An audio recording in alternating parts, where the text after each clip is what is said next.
Hello friends, welcome to my channel. మీకు కనుక ఈ వీడియో నచ్చినట్లయితే తప్పకుండా లైక్ చేయండి.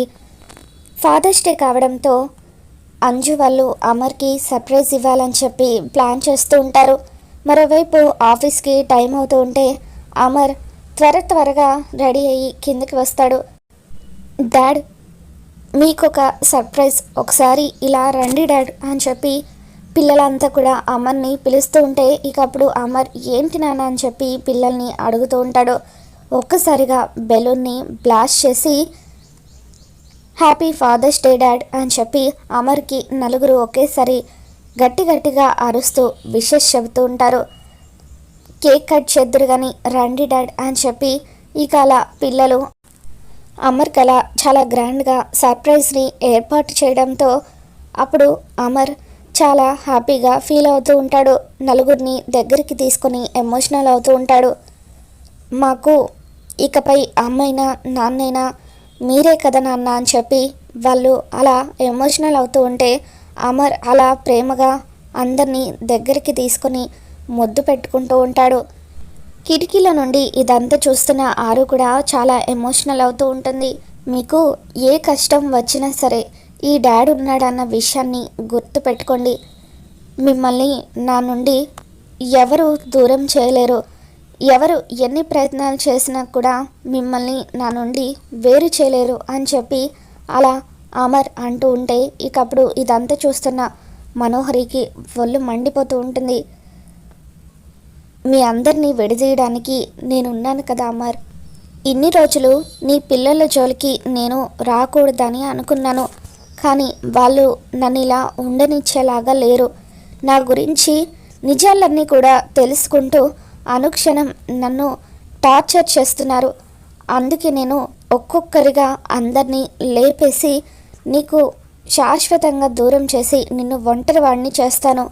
అప్పుడు నేను నీకు దగ్గర అవుతాను అని చెప్పి మనోహరి మనసులో అనుకుంటూ ఉంటుంది. ఇక ఆ తర్వాత అమర్ పిల్లలతో రండి నాన్న అందరం కలిసి బ్రేక్ఫాస్ట్ చేద్దామని చెప్పి అంటూ ఉంటే పిల్లలంతా కలిసి వచ్చి అమర్తో పాటు డైనింగ్ టేబుల్ దగ్గర కూర్చొని ఉంటారు. అందరికీ బాగి సంతోషంగా వడ్డిస్తూ ఉంటుంది. ఇక పిల్లలు కూడా బాగి వడ్డిస్తూ ఉంటే ఏమీ మాట్లాడకపోవడంతో బాగి హ్యాపీగా ఫీల్ అవుతుంది.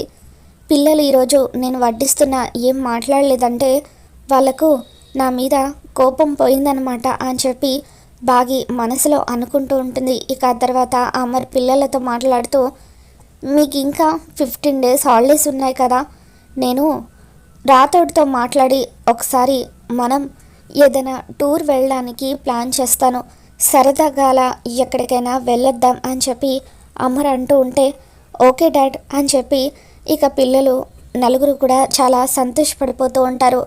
ఇంతకీ ఎక్కడికి వెళ్దామని చెప్పి అమర్ పిల్లల్ని అడుగుతూ ఉంటే ఒకళ్ళు కేరళ అని, ఒకళ్ళు ఊటీ అని, ఒకళ్ళు నార్త్ వెళ్దామని ఇలా నలుగురు కూడా 4 రకాల పేర్లు చెబుతూ ఉంటారు. దాంతో అమర్ ఇలా 4 పేర్లు చెబితే ఎలా, మీరు అంతా కలిసి ఒకటే ప్లేస్ని డిసైడ్ చేయండి, అప్పుడు మనం అక్కడికి వెళ్దామని చెప్పి అమర్ అంటూ ఉంటే ఇకప్పుడు ఉన్నట్టుండి అంజు కొడైకెనాల్ వెళ్దాం డాడ్, అక్కడికి వెళ్తే మనం అక్కడ గడిపిన రోజులన్నీ గుర్తు చేసుకుంటే అమ్మ మనతో పాటే ఉన్నట్టుగా అనిపిస్తుంది అని చెప్పి ఎమోషనల్గా అంటూ ఉంటుంది.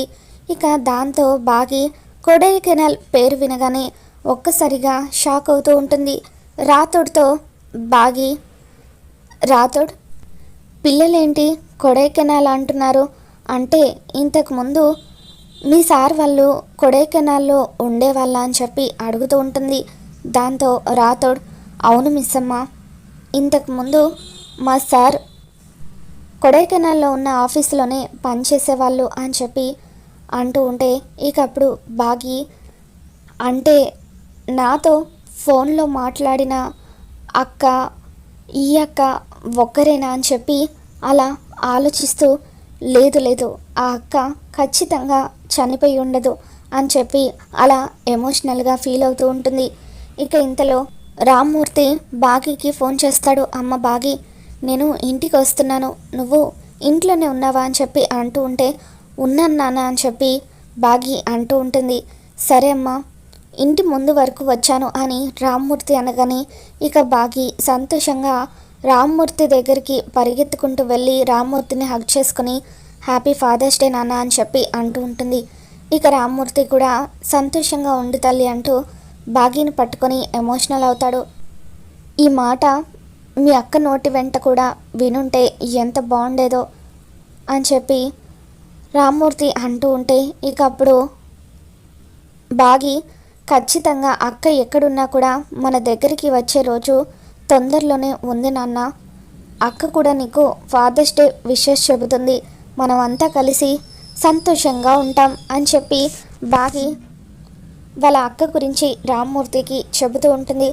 సరే నాన్న రండి, లోపల పిల్లలు టిఫిన్ చేస్తున్నారు, మీరు కూడా చేద్దురు కానీ అని చెప్పి అలా బాగి నడుచుకుంటూ లోపలికి వెళ్ళిపోయాక రామ్మూర్తి కూడా ఇంట్లోకి వెళ్తూ ఉంటే అప్పుడు ఆరు పరిగెత్తుకుంటూ రామ్మూర్తి దగ్గరికి వచ్చి రామ్మూర్తిని హగ్ చేసుకోబోయి ఆత్మ అన్న విషయం గుర్తుకు వచ్చి ఆగిపోయి కాళ్ళకు నమస్కరిస్తూ విషు హ్యాపీ ఫాదర్స్ డే నాన్న అని చెప్పి అంటూ ఉంటుంది. అలా ఆరు ఎమోషనల్గా చెబుతూ ఉంటే ఆరు మాటలు రామ్మూర్తికి వినిపిస్తాయి. సంతోషంగా ఉండు తల్లి అని చెప్పి రామ్మూర్తి ఆరుతో మాట్లాడుతూ ఉంటే ఆరు చాలా ఎమోషనల్గా ఫీల్ అవుతూ ఉంటుంది. ఇంతలో మంగళ వెనక్కి తిరిగి రామ్మూర్తి వైపు చూస్తూ ఏమయ్యా అక్కడే నిలబడిపోయావేంటి, ఎవరితో మాట్లాడుతున్నావు, రా త్వరగా అని చెప్పి పిలుస్తూ ఉంటే రామ్మూర్తి అలా బాధగా లోపలికి వస్తూ ఉంటాడు. ఏంటయ్యా నువ్వు ఇక్కడికి రాగానే ఒకలాగా అయిపోతావు, అసలు ఏమవుతుంది నీకు, పోయినసారి అంతే నీకు ఇక్కడికి రాగానే ఎవరో నిన్ను విడిచి వెళ్ళిపోయినట్టుగా బాధ కలుగుతుంది అన్నావు, ఈరోజేమో ఎవరో అక్కడ ఉన్నట్టుగా మాట్లాడుతున్నావు, అసలు ఏమవుతుంది నీకు అని చెప్పి అలా మంగళ రామ్మూర్తిని అడుగుతూ ఉంటే ఇక అప్పుడు రామ్మూర్తి ఈరోజు ఎందుకో నా కూతురు నాకు ఫాదర్స్ డే విషెస్ చెప్పినట్టుగా అనిపిస్తుంది అని చెప్పి అంటూ ఉంటే కొంపదీసిన అరుంధతి ఆత్మతో కానీ మాట్లాడి ఉంటాడా అని చెప్పి మంగళ అయినా నీ పిచ్చి కానీ అక్కడ ఎవరున్నారు నీతో మాట్లాడడానికి, త్వరగా రా మళ్ళీ ఆయన డ్యూటీకి వెళ్ళిపోతారు అని చెప్పి మంగళ రామ్మూర్తిని తీసుకొని లోపలికి వస్తుంది. ఇక రామ్మూర్తి లోపలికి వచ్చిన తర్వాత రండి అన్నయ్య గారు మీరు కూడా టిఫిన్ చేద్దురు కానీ అని చెప్పి అమర్ వాళ్ళ అమ్మగారు రామ్మూర్తికి మర్యాదలు చేస్తూ ఉంటారు. వద్దులే అమ్మ నేను తినేసి వచ్చాను అని చెప్పి పిల్లలు మీరంతా ఎలా ఉన్నారు అని చెప్పి రామ్మూర్తి పలకరించగానే తాతయ్య నువ్వెలా ఉన్నావు తాతయ్య అని చెప్పి పిల్లలు రామ్మూర్తిని హగ్ చేసుకుంటారు. మీకోసం తినడానికి ఏం తెచ్చానో చూడండి అంటూ రామ్మూర్తి తను తీసుకొచ్చినవన్నీ కూడా పిల్లలకు చూపిస్తూ ఉంటే చాలా థ్యాంక్స్ తాతయ్య, మా కోసం ఎన్నో తెచ్చావు, అన్నీ మాకు ఇష్టమైనవే, లడ్డూలు జంతికలు అబ్బో ఎన్నున్నాయో అని చెప్పి పిల్లలు చాలా హ్యాపీగా ఫీల్ అవుతూ ఉంటారు. సరే అండి నేను ఇక వెళ్తాను, డ్యూటీకి టైం అవుతుంది అని చెప్పి అమర్ వెళ్ళబోతూ ఉంటే చేతికున్న కట్టు చూసి చేతికి ఏమైంది బాబు అంత పెద్ద గాయమైంది ఏంటి అని చెప్పి రామ్మూర్తి అమర్ని అడుగుతూ ఉంటే రాతో జరిగిందంతా కూడా రామ్మూర్తికి చెబుతాడు. ఇక బాగి మీద అటాక్ జరిగిందని తెలుసుకొని రామ్మూర్తి ఎంతగానో కంగారు పడిపోతూ ఉంటాడు. అమ్మ బాగి నీకేం కాలేదు కదా, అయినా అసలు ఈ కుటుంబం మీద పగ ఎవరికి ఉంటుందో, ఈ కుటుంబం మీద దాడి చేయాలని ఎవరికి అనిపిస్తుందో అని చెప్పి రామ్మూర్తి భగవంతుడా వీళ్ళందరినీ చల్లగా చూడు అని చెప్పి ఇక అలా చాలా బాధపడిపోతూ ఉంటే నువ్వు ఇలా బాధపడతావని నీతో ఇప్పటి వరకు ఈ విషయం చెప్పలేదు నాన్న అని చెప్పి బాగి అంటూ ఉంటుంది. నేనుండగా మీ అమ్మాయికి ఏమీ కాదండి, నేను మీకు మాటిస్తున్నాను అని చెప్పి అమర్ రామ్మూర్తికి చెప్పడంతో రామ్మూర్తి చాలా హ్యాపీగా ఫీల్ అవుతూ ఉంటాడు. అవునానా ఆయన ఉండగా నాకేమవుతుంది, నాకు ఏమీ కాదు అని చెప్పి బాగి కూడా అంటూ ఉంటుంది. ఇక తర్వాత అమర్ నాకు ఆఫీస్కి టైం అవుతుందని చెప్పి అక్కడి నుండి వెళ్ళిపోతాడు. తర్వాత బాగి రామ్మూర్తి ఇద్దరు కూడా ఒక దగ్గర ఒంటరిగా కూర్చొని మాట్లాడుకుంటూ ఉంటారు. అమ్మ బాగి నీతో నేను ఒక విషయం మాట్లాడాలి, అదేంటంటే ఆ రోజు నేను నీతో వీడియో కాల్ మాట్లాడుతున్నాను కదా, ఆ రోజు నాకు ఈ ఇంటి ఇల్లాలి ఆత్మ వీడియో కాల్లో కనిపించిందమ్మా అని చెప్పి రామ్మూర్తి అనగానే అప్పుడు బాగి ఒక్కసారిగా షాక్ అవుతూ ఉంటుంది. ఏంటి నాన్న మీరు అనేది, మీకు ఫోన్లో ఆత్మ కనిపించిందా అని చెప్పి మీరు ఈ ఇంటి ఇల్లాల్ని చూసారా అని బాగి అడుగుతుంటే ఆ రోజు పిల్లలు ఫోటో చూపించినప్పుడు చూశానమ్మా.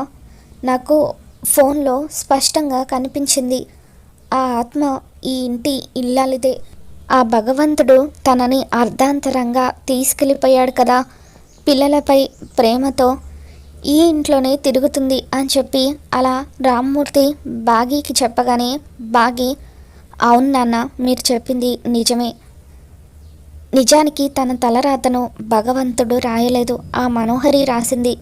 మనోహరి వల్లే తను ప్రాణాలు కోల్పోయింది అని చెప్పి బాగి అంటూ ఉంటుంది. ఆవిడ మంచితనం గురించి అందరూ చెబితే వినడమే కానీ ఎప్పుడు ఆవిడ్ని చూడలేదు అంటూ బాగి అంటూ ఉంటే, ఇప్పటి వరకు నువ్వు తన ఫోటో చూడలేదా అమ్మా అని చెప్పి రామ్మూర్తి అంటూ ఉంటాడు. లేదు నాన్న, అత్తయ్య గారిని ఇప్పుడే వెళ్ళి ఫోటో అడుగుతాను అని చెప్పి బాగి అమర్ వాళ్ళ అమ్మగారిని ఆరు ఫోటో అడుగుతుంది. ఇప్పుడే తీసుకువస్తాను అని చెప్పి అమర్ వాళ్ళ అమ్మగారు ఫోటో తీసుకొచ్చి బాగీకి చూపించగానే బాగి ఒక్కసారిగా షాక్ అవుతూ కుప్పకూలిపోతుంది.